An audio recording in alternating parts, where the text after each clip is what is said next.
Hello friends, welcome to gold mine in clips. तो आज हम देखने वाले हैं मुर्दन मूवी। कहानी स्टार्ट होती है जहां एक गांव में ढेरों लोगों की एक साथ मौत हो जाती है और जब उनका सच पता किया जाता है तब सभी के सामने गांव का एक काला सच सामने आता है जिसे काफी समय से गांव वाले छुपा रहे थे और वही सच आज मौत बनकर उनके सामने आ चुका है। तो कहानी की शुरुआत में हम एक औरत को कुछ खाने के सामान के साथ कुछ तंत्र मंत्र जैसी चीजें बनाते हुए देखती हैं, जिसमें वो एक कपूर को भी रखकर उसको जला देती है। फिर वो उसे अपने घर के एक बुजुर्ग के पास लेकर जाती है और उनके चारों तरफ उसे घुमाकर कुछ मंत्र पढ़ते हुए उन सभी चीजों को जंगल की तरफ ले जाने लगती है। हम उसी जंगल में देखते हैं जहाँ पर वो डरते हुए उन सभी प्लेट्स में रखी हुई चीजों को बाहर रख देती है और फिर वहां से तेजी से वापस जाने लग जाती है। एंड जब वो एक बार पीछे मुड़कर देखती है तो उस वक्त कोई भयानक सा आदमी उन खाने वाली चीजों को खाते हुए दिखता है। इसको देखकर वो काफी तेजी से अपने घर की ओर भागती है, लेकिन घर पहुंचते ही वो बेहोश हो जाती है और इसके साथ ही सीन यहाँ से कट हो जाता है। तो यहाँ पर क्या हुआ था, क्या हो रहा था, वो औरत क्या कर रही थी और वो भयानक आदमी कौन था, इसके जवाब के लिए हमें कहानी कुछ समय पहले लेकर जाती है, जहाँ हम उसी गाँव में शिवा नाम के एक डॉक्टर को देखते हैं जो कि गाँव के बड़े बिजनेसमैन का बेटा होता है। और आगे हम देखते हैं कि शिवा बहुत ही अच्छा आदमी होता है और वो हमेशा गांव वालों की भलाई के लिए काम करता रहता है। शिवा के दो जिगरी दोस्त हैं, बाशु और वरुण। उन्हीं के साथ शिवा अपना ज्यादातर टाइम स्पेंड करता है। यहाँ से तीनों मिलकर ताड़ी पीने लग जाते हैं। अब यहाँ से ये तीनों खाना खाने के लिए जा रहे होते हैं कि तभी रास्ते में उन्हें कुछ लोगों की भीड़ दिखाई देती है और फिर पता चलता है कि वहाँ पर एक आदमी की लाश है। सभी आदमी कहते हैं कि पिछली रात अमावस्या थी और ये आदमी जंगलों में पता नहीं क्या कर रहा था, इसीलिए इसकी जान चली गई। असल में इस गांव में काफी समय से लोगों की बड़ी अजीब तरीके से मौत हो रही है, जिसमें सभी मौतें अमावस्या के दिन होती हैं और आज तक किसी को भी उसका कारण पता नहीं चल पाया।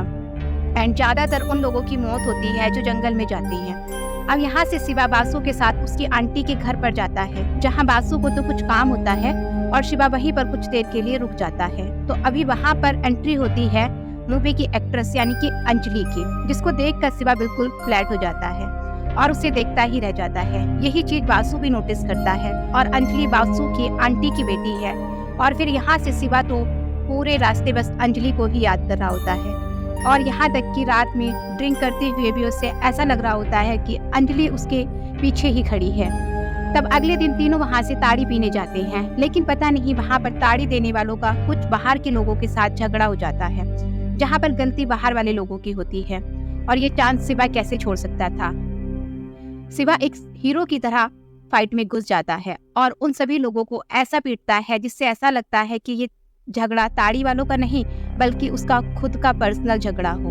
खैर, उसी सीन के दौरान हम बीच में एक दूसरे सीन को देखते हैं जहां पर हम उस आदमी की लाश को देखते हैं जिसकी मूवी की शुरुआत में मौत हुई थी। वही आदमी जिसकी अमावस्या की रात को मौत हुई थी। उस आदमी की कब्र के पास एक भयानक आदमी चलकर आता है जो उस कब्र की मिट्टी हटाते हुए उस आदमी का शरीर वहां से निकाल कर बाहर ले जाता है। और आगे हम शिवा, बासु और अंजलि को गांव में किसी शादी में जाते हुए देखते हैं और इस टाइम तक अंजलि को भी पता चल जाता है कि शिवा उससे प्यार करता है। अंजलि भी शिवा को धीरे धीरे पसंद करने लग जाती है और यही से होती है दोनों की लव स्टोरी स्टार्ट। एंड इस वजह से शिवा अंजलि के घर जाने का बहाना ढूंढता रहता है, जिसमें उसको एक बढ़िया सा बहाना मिल भी जाता है और वो होता है अंजलि के दादाजी, क्योंकि अंजलि के दादाजी काफी समय से बीमार हैं और इसीलिए शिवा चेकअप के बहाने अंजलि से मिलने के लिए वहां पर जाता रहता है। एक रात को बासु शिवा को वहीं रुक जाने के लिए कह देता है और इस बीच आधी रात में शिवा उठकर अंजलि से किस मांगने लगता है और इसके लिए उसको इतने पापड़ बेलने पड़ते हैं कि क्या बताएं। और फिर यहाँ से आगे वाला सीन आप समझ ही गए होंगे कि क्या हुआ होगा। अब उसी रात को हम गाँव के एक घर में एक भयानक से आदमी को घुसते हुए देखते हैं। बहुत भयानक आदमी होता है जो एक घर में घुसकर वहां पर सो रही एक औरत के साथ गलत काम कर लेता है। लेकिन यहाँ अजीब बात ये होती है कि उस औरत को इस चीज का जरा भी एहसास नहीं होता कि उसके साथ गलत हो रहा है और हम नोटिस कर पाते हैं कि वो आदमी उस औरत को छू तो रहा है लेकिन उस औरत को ये महसूस नहीं हो रहा है, पता नहीं क्यों। पर इसमें एक बात तो हमको पता चल जाती है कि वो आदमी नहीं है बल्कि कोई आत्मा ही होगी और ये बात अगले दिन सच भी हो जाती है जब एक पंडित जी उस घर में पूजा करवाने आते हैं। लेकिन पूजा के बीच में वो उठकर वहां से चले जाते हैं, ये कहते हुए कि ये जगह अशुद्ध है और यहाँ किसी काली शक्ति का साया लग रहा है। इसी बीच शिवा को दिखाते हैं वो अपने दोस्तों के साथ ताड़ी पीकर बाइक से वापस आ रहा होता है। लेकिन इसी बीच वरुण की तबीयत अचानक से खराब हो जाती है और शिवा वासु को बाइक हॉस्पिटल की तरफ ले जाने के लिए कह देता है। लेकिन तब तक वरुण को पता नहीं इतनी उल्टियां होने लगती हैं और कुछ ही पलों में शिवा के हाथों में ही उसकी जान चली जाती है। शिवा को ये देखकर तो इतना बड़ा सदमा लगता है कि ये अभी अभी हुआ क्या है आखिर। बेचारा चाहकर भी वरुण को नहीं बचा पाया और इसके बाद हमको पता चलता है कि ताड़ी पीने वाले कई और लोगों के साथ भी ऐसा ही हुआ है और उनकी जान चली गई है। एंड इस वजह से सभी लोग उन ताड़ी बेचने वालों को बीच रास्ते में घेर लेते हैं और उन पर इल्जाम लगाते हैं कि उन्होंने इस ताड़ी में कुछ मिला दिया है, जिस वजह से सभी लोगों की जान जा रही है। लेकिन वहाँ पर तभी इन्वेस्टिगेट करते हुए पुलिस ऑफिसर आ जाते हैं और वो सभी लोगों को शांत करते हुए कहते हैं कि इसका पता जल्द ही चल जाएगा कि इन सब की मौत ताड़ी पीने की वजह से हुई है या किसी और वजह से हुई है। और अब रात को 2 कांस्टेबलों को उसी पेड़ के पास छोड़ दिया जाता है जिसमें से ताड़ी निकालकर लोगों को पिलाई गई थी। वो इसलिए ताकि वो कांस्टेबल ये ध्यान रख सके कि कोई भी रात में आकर कहीं उस ताड़ी में कुछ मिला तो नहीं रहा। और अगली सुबह पुलिस ऑफिसर वहाँ पर आते हैं और सभी लोगों के सामने वो ताड़ी पीकर दिखाते हैं, जिसमें सभी को भरोसा हो जाए कि ताड़ी में कोई प्रॉब्लम नहीं है। लेकिन इसके बाद जैसे ही ऑफिसर वहां से जाने लगते हैं तो वहीं पर गिर पड़ते हैं और उनकी भी वैसे ही बाकी लोगों की तरह अचानक मौत हो जाती है। इसके बाद एक पति पत्नी को दिखाया जाता है जो कि ताड़ी बेच रहे होते हैं। वो एक तांत्रिक औरत के पास जाते हैं और वो औरत बताती है कि ये सब एक शैतानी शक्ति कर रही है जो कि बहुत ही खतरनाक है और अभी उसका साया तुम्हारे उस ताड़ी वाले पेड़ पर है। ये शैतान कुछ समय पहले इस गांव में आया और इसी वजह से जिन लोगों ने उस पेड़ के पिछले कुछ दिनों में ताड़ी पी है उन्हीं में से वो धीरे धीरे सभी को अपना शिकार बना रहा है। इससे बचने का सिर्फ एक तरीका है और वो ये है कि उसको खाने के लिए कुछ दे दिया जाए, लेकिन तरीका बहुत खतरनाक है। फिर वो औरत जिसका वो पेड़ होता है वो अंजलि की माँ के पास जाती है और बड़ी चालाकी से उन्हें बलि का बकरा बना देती है। अब इस औरत को तो पता है कि उस शैतान को शांत करने के लिए कुछ खिलाना होगा, लेकिन ये काम बहुत ज्यादा खतरनाक है। इसीलिए वो अंजलि की माँ को जाकर कहती है कि आपके ससुर जी तो बहुत दिनों से बीमार हैं और मुझे एक तांत्रिक से पता चला है कि उनको कैसे ठीक करना है। अगर आप रात में एक विधि करेंगे तो वो ठीक हो सकते हैं। जिसके बाद वो औरत अंजलि की माँ को वो सारी विधि बता देती है जो कि उस तांत्रिक ने उस औरत को बताई थी। और वो औरत ये सारी चीजें इसलिए कर रही होती है ताकि उसका काम भी हो जाए और वो इसमें फंसे भी ना। अंजलि की माँ वो सारी विधि करे और अगर फंसे भी तो अंजलि की माँ ही। एंड आगे होता भी ऐसा ही है। अंजलि की माँ उसके बातों में आ जाती है। वो खाने वाली चीजों में कुछ बॉल जैसा बनाकर विधि के हिसाब से सब कुछ करती है और इसी सीन को हमने कहानी की शुरुआत में देखा था, जहाँ वो आगे उन सभी चीजों को जंगल में रख देती है और जब वहाँ से भागते हुए पीछे मुड़कर देखती है तब वो देखती है कि वहाँ पर खाना हवा में उड़ रहा होता है और कोई उसको खा रहा होता है जो कि वही आत्मा खा रही होती है। अब ये देखकर तो अंजलि की माँ का डर से बुरा हाल हो जाता है। वो तुरंत वहाँ से भागने लग जाती है, लेकिन जैसा कि उस तांत्रिक ने उस औरत से बताया था कि ये काफी खतरनाक काम है, बिल्कुल होता भी वैसा ही है और अंजलि की माँ के घर आते ही उसकी मौत हो जाती है। इसके अगली सुबह अंजलि को अपनी माँ घर के बाहर पड़ी हुई दिखाई देती है। वो उन्हें उठाने की कोशिश करती है, लेकिन कुछ देर के बाद वो समझ जाती है कि माँ अब इस दुनिया में नहीं रही। इसके बाद बेचारी अंजलि पूरी तरह से अकेली हो जाती है और उसके दादाजी की पूरी जिम्मेदारी उसके कंधों पर आ जाती है। अगले एक दिन दिखाते हैं कि अंजलि को अपने दादाजी की दवाइयों के लिए पैसों की बहुत जरूरत होती है और जो पैसे उसकी माँ ने जमा करके रखे हुए थे, अंजलि पूरे घर में उन पैसों को ढूंढती है, लेकिन कहीं भी उसको पैसे नहीं मिलते। अब रात में सोते हुए उसे ऐसा एहसास होता है कि उसकी माँ उसे सपने के जरिए कुछ बता रही है। वो कुछ ऐसे बता रही है कि बेटी मुझे पता है पैसे कहाँ पर हैं और मैं तुम्हारी मदद करना चाहती हूँ। और ये सपने में ना होकर असल में भी हो रहा होता है, जहाँ अंजलि की माँ की आत्मा अंजलि की मदद के लिए वापस आई होती है। अंजलि फिर अपनी माँ की बताई हुई जगह पर जाती है जहाँ पर उसे पैसे मिल भी जाते हैं और ये देखकर अंजलि की माँ बहुत खुश होती है। लेकिन तभी हम वहाँ पर उस भयानक आत्मा को भी देखते हैं जो कि अब तक कहानी में पूरी तरह से दिखाई नहीं गई थी। और सच में अगर आप मूवी में इसको पहली बार देखोगे तो आपकी भी हालत खराब हो जाएगी। सबसे डरावना सीन मूवी का यही होता है। और फिर होता ये है कि फिर वो आत्मा अंजलि की माँ के शरीर को घसीटते हुए वहाँ पर लेकर आ जाती है और इससे ये पता चलता है कि उस आत्मा ने अंजलि की माँ की आत्मा को कैद करके रखा हुआ है। लेकिन ये भयानक आत्मा है कौन आखिर और क्यों ये गाँव वालों को मारने के पीछे पड़ी हुई है, इस बारे में हम जानेंगे आगे वो आत्मा अंजलि के पास आती है और उसके गंदे इरादे सामने आ जाते हैं। ये देखकर तो हम भी समझ जाते हैं कि यही तो अंजलि के साथ भी वही करने वाली है जो इसने कुछ समय पहले उस औरत के साथ किया था। और अगले दिन सभी गांव वाले मिलकर गांव के पंडित जी के पास जाते हैं ताकि वो उनसे जान सके कि ये गांव में हो क्या रहा है, कौन है ये आत्मा।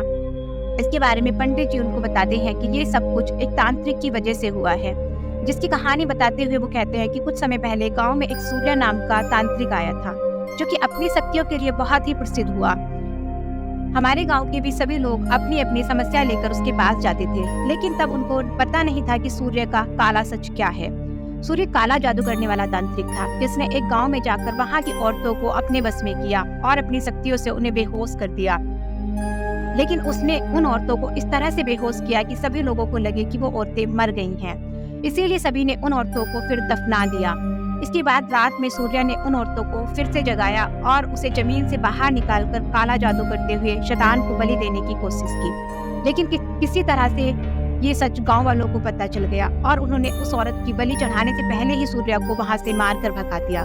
वो सूर्य जंगल में भाग गया, जहां उसको एक रात एक डायन मिली और उसने बड़ी चालाकी से उस डायन का खून निकाल कर पी लिया, जिससे उसे काफी शक्तियां मिली। आगे पंडित जी कहते हैं कि सूर्य फिर अपना पुराना गांव छोड़कर हमारे गांव में आ गया ताकि वो यहाँ की औरतों को अपना शिकार बना पाए। और जब तक लोगों को उसका सच पता नहीं था, तब तक बहुत सारे लोग उसके पास जाते भी थे। लेकिन तभी कुछ दिनों के बाद ऐसा हुआ कि सूर्य की मौत हो गई। और मेरे हिसाब से तो ये आत्मा सूर्य की ही होगी, क्योंकि जिन शक्तियों को वो इस्तेमाल करके लोगों को मारा करता था, वही शक्तियाँ सूर्य के पास थी। बल्कि नहीं दोस्तों, ये आधी सच्चाई होती है, क्योंकि असल में यह आत्मा सूर्य की नहीं बल्कि किसी और की है। तो वो होता यह है कि उस समय जब सूर्य गांव में रहा करता था, तो गांव के राघव नाम के एक लड़के की गंदी नजर एक औरत पर होती है, जिसके साथ गलत करने के लिए राघव रात में उस औरत के पास जाकर उसके साथ जबरदस्ती करने लग जाता है। पर फिर सही समय पर वहां पर लोग आ जाते हैं और उस औरत का पति राघव को बहुत ज्यादा मार देता है।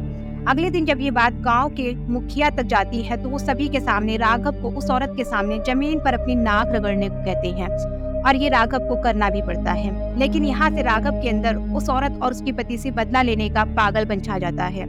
राघव को तभी बात पता होती है कि सूर्य काला जादू करता है, इसीलिए वो मदद के लिए सूर्य के पास जाता है ताकि सूर्य उस औरत के पति का कुछ कर पाए। लेकिन इसे सूर्य एक मौके की तरह देखता है और रात में राघव को उस पति पत्नी को अपने सामने लाने को कहता है, जहाँ सूर्य तो इस विराग में होता है कि वो उस औरत के शैतान को बलि देगा, लेकिन होता कुछ उल्टा ही है। वहाँ आते ही सूर्य राघव के कहने पर उस औरत के पति को तो मार डालता है और ये देखकर वो औरत खुद ही अपनी जान ले लेती है। और इसी के साथ ही सूर्य का तो प्लान फेल हो जाता है, क्योंकि वो तो उस औरत की बलि चढ़ाने वाला था। इसलिए वो राघव को कहकर उन दोनों की लाशों को दफना देता है और इसमें राघव के कुछ गांव वाले दोस्त भी शामिल होते हैं। ये सारी चीजें दूर से खड़ा हुआ एक छोटा बच्चा देख रहा होता है, जो कि उसी औरत का बेटा है।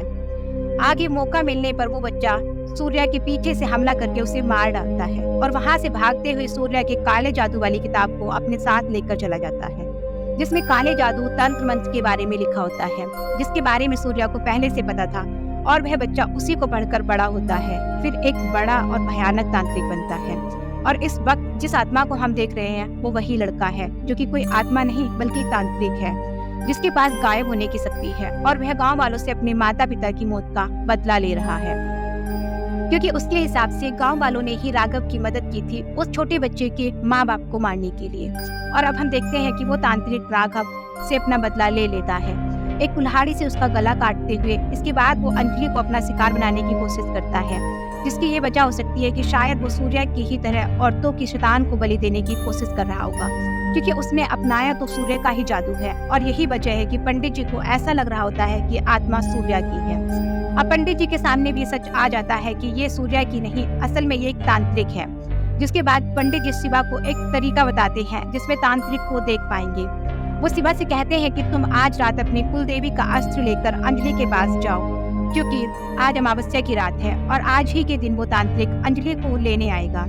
आगे रात में जब अंजलि घर पर होती है, तो वो तांत्रिक उस पर हमला करने की कोशिश करता है, जिसको देखकर अंजलि भागकर शिवा के पास जाती है। एंड उस वक्त शिवा फाइनली उस तांत्रिक को देख पाता है, जो अंजलि के पीछे भागते हुए वहाँ पर आया था। शिवा उस पर सीधे हमला कर देता है, लेकिन वो तांत्रिक उस पर भारी पड़ रहा होता है।